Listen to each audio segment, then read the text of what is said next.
मुंबईत सुरू असलेल्या पावसामुळे शहरातील अनेक प्रमुख आणि अंतर्गत रस्त्यावर मोठ्या प्रमाणात खड्डे पडले। या खड्ड्यांमुळे वाहन चालक, दुचाकीस्वार आणि पादचाऱ्यांना रोजच जीव मुठीत धरून प्रवास करावा लागतोय। अनेक ठिकाणी पावसाचं पाणी साचल्यानं खड्ड्यांचा अंदाज येत नसल्यानं अपघाताचाही धोका वाढलाय।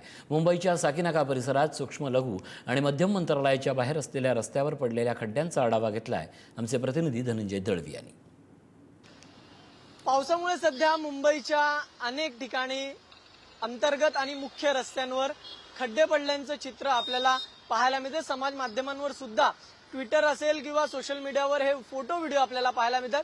मी सध्या उभा आहे साकीनाका परिसरात। आपण जर पाहिलं तर इथून मुलुंड, घाटकोपर, कुर्ला असा हा साकीनाक्याचा मार्ग जातो।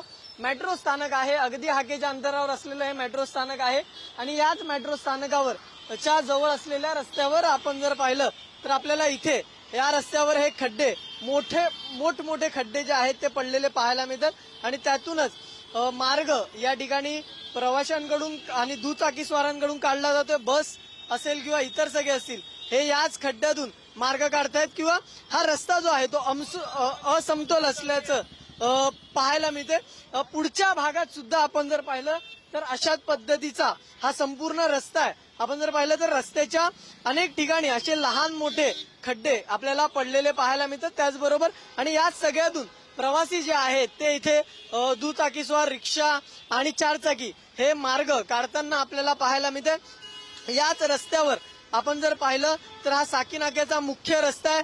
आपण जर पाहिलं तर मुंबईत गेल्या काही काळापासून पाऊस सुरू होता आणि इथेच या संपूर्ण मार्गात आता खरं तर हा मार्ग स्पष्ट दाखवायचं झालं तर मी कॅमेरामॅनला विनंती करेल की नेमका हा मार्ग एस्टॅब्लिश करायचा तर इथे आपल्याला हे सूक्ष्म, लघु आणि मध्यम उद्योग मंत्रालय पाहायला मिळतं।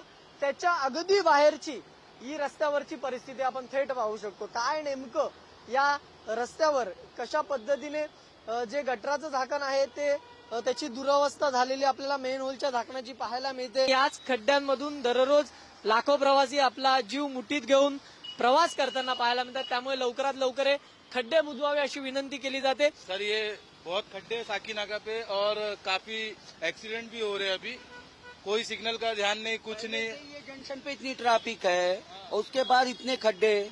हाँ, हर साल बीएमसी से इतने फंड पास होते हैं, पैसा कहाँ जा रहा है कुछ पता नहीं लग रहा है। लोग खड्डे में गिर रहे हैं, मैनुअल में गिर रहे हैं। सरकार की क्या जिम्मेदारी है? हाँ, कब एक्शन लिया जाएगा? जब कोई कांड हो जाएगा, कोई बात हो जाएगा, कोई बाइक वाला गुजर गया, मर गया, तब आप लोग एक्शन में लेंगे। डर लगता है बहुत लगता है, हर चीज से डर लगने लगा है। अभी कुछ ये बोलने से भी डर लगता है कि हमको ढूंढ के उठा ले जाएंगे, ये बोलने से भी डर लगता है। इसके लिए हम चुपचाप रहते हैं भाई। कैमरा लगा है सिर्फ पुलिस वालों के लिए, हफ्ता वसूलने के लिए। अच्छा, बाकी पब्लिक के लिए नहीं, पब्लिक मरे या कुछ भी हो। ये खड्डे में आप कितनी बार मैं गया हूँ, कितनी बार गया हूँ। अभी आप पे टर्न लीजिए, सामने कॉर्नर पे है गड्ढा। हमने ये भी बताया बहुत सारे हैं, अभी कितना बोले उनका। गाड़ी का अपना जेब से देना पड़ेगा, गवर्नमेंट थोड़ी देगा। गवर्नमेंट के निगाह में पब्लिक और खाली मिलीजुली सरकार है सब। डांबरीकरण जे सध्या अनेक ठिकाणी आहे ते हटवून सीसीचे रस्ते, सिमेंट कॉन्क्रीटचे सगळे रस्ते कधी होणार हे सगळं पाहणं महत्वाचं असणार आहे। व्हिडिओ जर्नलिस्ट नागेश धोत्रे, समी धनंजय दळवी, पुढारी न्यूज, मुंबई।